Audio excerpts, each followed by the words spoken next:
नमस्कार, जय महाकाल। आप सभी का बहुत बहुत स्वागत है मेरे और आपके इस YouTube channel the revive astro में। पितृपक्ष की शुरुआत 7 सितंबर से हो रही है और 7 तारीख को ही पूर्णिमा भी है, ग्रहण भी है। यानी कितना ज़्यादा पावरफुल दिन है इस दिन। और इस दिन से लेकर 15 दिन तक पितृपक्ष है। 21 सितंबर तक पितृपक्ष रहेगा और ये जो 15 दिन है हमें बहुत सारी चीज़ें करनी है, क्योंकि सनातन धर्म के अनुसार ये जो 15 दिन है इस समय हमारे पूर्वज, हमारे पितृ धरती पे आते हैं और हमें उनके लिए बहुत सारी चीज़ें करनी चाहिए। क्योंकि आखिरकार हमारी जो जीवन है, हमारी धरती पे ये जो लीनिएज हमारी चल रही है, हमारा जो डीएनए है, वो सब कुछ उनके द्वारा दिया गया है, उन्हीं की वजह से है। तो बहुत सारी ऐसी कार्मिक चीज़ें हैं जो हमसे जुड़ी हुई है। ये चीज़ें आपके पर्टिकुलर चार्ट के हिसाब से, आपकी कुंडली के हिसाब से, आपकी कुंडली में मेंशन हुई रहती है, जिसके वजह से हम पता चलता है कि हमें क्या करनी चाहिए। उसके अनुसार हमें वो उपाय, वो रिचुअल्स करने पड़ते हैं। लेकिन आज मैं आपको कुछ जनरल रेमेडीज़ बताऊंगी जो आपको इस पितृपक्ष में ज़रूर करने चाहिए। तो बने रहिए मेरे साथ इस पूरे वीडियो में, ताकि आखिरी तक आपको सारी चीज़ें समझ में आ जाए।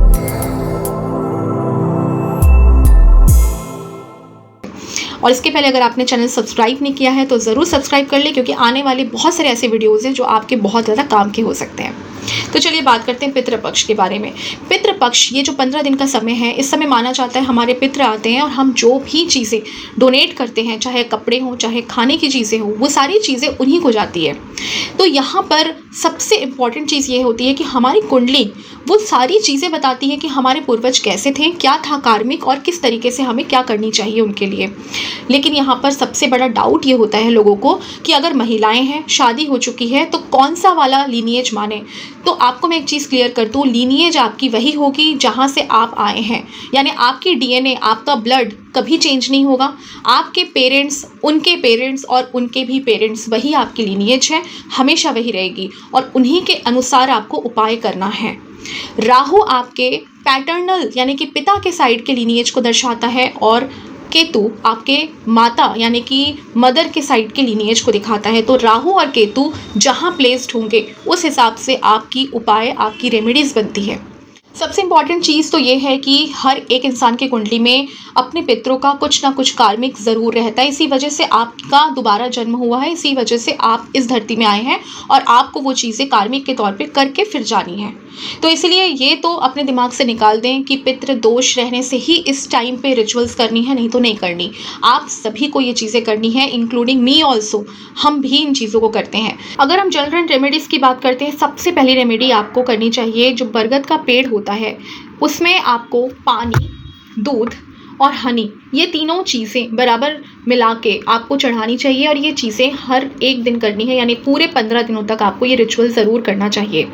दूसरी रेमेडी आपके लिए है कि इन पूरे 15 दिनों तक आपको खीर बना के मंदिर में जाके आपको दे के आना चाहिए। अगर पॉसिबल हो किसी ब्राह्मण को खिलाइए, ब्राह्मण को नहीं दे सकते तो कम से कम आपको मंदिर में जाके रख के आना चाहिए। ये चीज़ें, ये रेमेडीज़ आपको 1 दिन या 2 दिन नहीं करनी। बहुत सारे लोग पूछते हैं पहले दिन और आखिरी दिन कर लें तो चलेगा। नहीं, बिल्कुल भी नहीं चलेगा। आपको पहले दिन से आखिरी दिन तक करना चाहिए। अगर किसी वजह से आपका स्टार्टिंग 1-2 दिन मिस भी हो गया है, आपको जिस दिन भी पता चला कि ये रिचुअल्स करने हैं, आपको उस दिन से लगातार करने चाहिए। पितृपक्ष में किसी भी अनाथ आश्रम में जाके आपको पानी का व्यवस्था करा देना चाहिए। अगर वहाँ पर पानी का वाटर कूलर नहीं लगा है, आपको वहाँ लगवा देना चाहिए। अगर आपका सामर्थ्य नहीं है तो वहाँ पानी बांटना चाहिए। आपके पास वो भी नहीं हो सकता तो आप कम से कम वहाँ पर ग्रॉसरी आइटम पहुँचा के आइए, वहाँ का खाने का खर्चा उठा के आइए। जब आप इन चीज़ों को करेंगे तो आपको दिखेगा कि एक बहुत बड़ा ड्रास्टिक चेंज हो रहा है आपके लाइफ में। ये जो 3 रेमेडीज़ मैंने दी, इसके अलावा 2 और बहुत खास रेमेडी है आपके लिए। आप जब भी पितृपक्ष में रेमेडी करेंगे तो सबसे मेन जो रेमेडी की जाती है वो नक्षत्रों के बेसिस में की जाती है।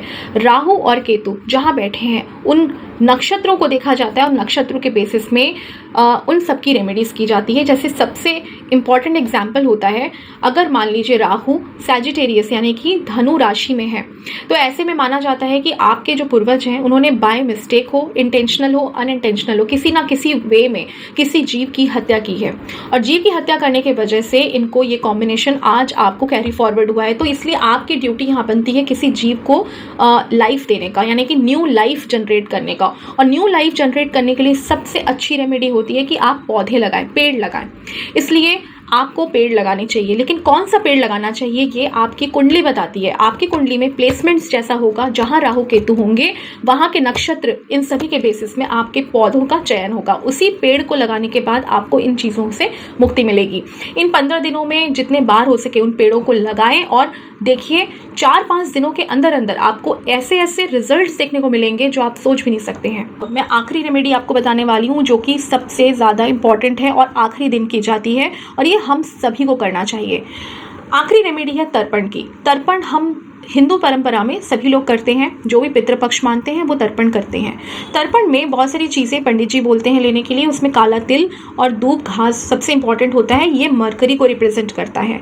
आपको आपके घर के, आपका कुंडली है, कुंडली के 12वें घर में कौन सा प्लैनेट बैठा हुआ है उसके बेसिस में इसके साथ साथ चीज़ें ऐड करनी है और डोनेट करना है। मान लीजिए एग्जाम्पल के लिए आपके 12वें घर में मंगल बैठा हुआ, आप किसी पौधे को लगा के आइए, वहाँ मिट्टी डाल के किसी पौधे को लगा के आ सकते हैं।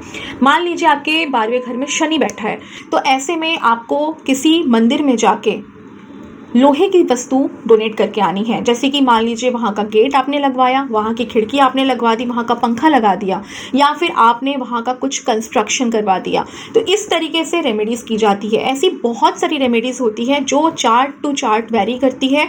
आपकी कुंडली, आपका कुंडली बताएगा कि कौन सी रेमेडी आपको फलेगी, कौन सी रेमेडी आपको करनी चाहिए। मगर कुछ जनरल रेमेडीज़ जो मैंने अभी आपको बताई, ये सारी रेमेडीज़ आप कर सकते हैं। ये रेमेडीज़ सभी के लिए। लेकिन अगर आपको स्पेसिफिक अपनी कुंडली के अनुसार जानना है कि आपको कौन सी वाली रेमेडी सूट करेगी और कौन सा रेमेडी आपके लिए बना है आपकी कुंडली के अनुसार, ताकि आपको और आपके आने वाले जनरेशन्स को फ़ायदा हो, तो इसके लिए आप ज़रूर हमसे कांटेक्ट कर सकते हैं। ये जो नीचे दिया हुआ नंबर है इसमें आप DM कर सकते हैं ताकि आपको हम गाइड करें कि आपको कौन सी वाली रेमेडी करनी चाहिए। तो इन सभी के साथ आपको आई होप समझ में आ गया होगा कि इस पितृपक्ष में आपको क्या करना है। और आने वाले बहुत सारे और भी वीडियोज़ हैं जो पितृपक्ष के ऊपर हम बना रहे हैं और आपको बहुत सारे नॉलेज और भी देंगे ताकि आपका ये पितृपक्ष का जो जर्नी है ये बहुत अच्छा जाए और आपकी जो कार्मिक जर्नी है, आपका लाइफ का पेंडिंग जो लाइफ का कार्मिक जर्नी है वो कंप्लीट हो सके। नमस्कार, जय माता।